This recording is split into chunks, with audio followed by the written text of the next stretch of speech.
les problèmes des avions. Les problèmes des avions. Atterrissage ou amérissage en urgence. On y va? Après un problème en plein vol, l'action est forcée d'atterrir en urgence. Il y a des flammes, mais pas trop. Donc, le Saint-Esprit avertit que les vols auront trop de problèmes à partir de 2024. Prions pour les compagnies aériennes afin que ces compagnies fassent des révisions profondes de leurs appareils. La vie des gens est précieuse par rapport à leur soif de gain. Prions pour ceux qui prennent les vols. Ceci ira croissant dans le monde, dit le Seigneur. Donc, vous allez entendre en 2024 qu'il y a telle compagnie a un problème, telle chose a un problème, tel avion a un problème.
This morning, a small plane was forced to land in Australia without its landing gear following a mechanical error.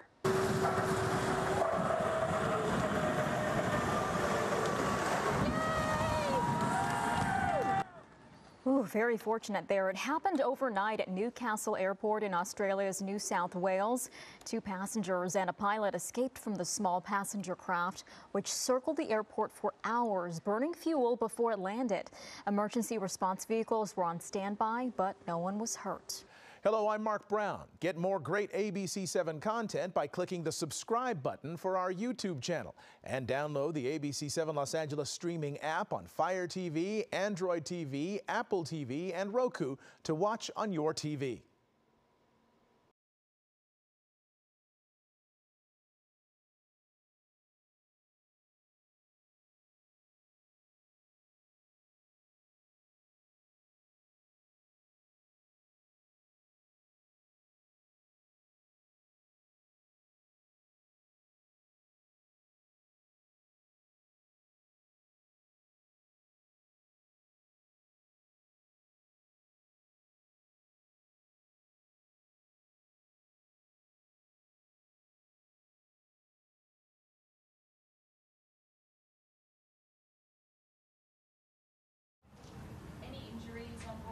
No, I believe they jumped in the car and drove home.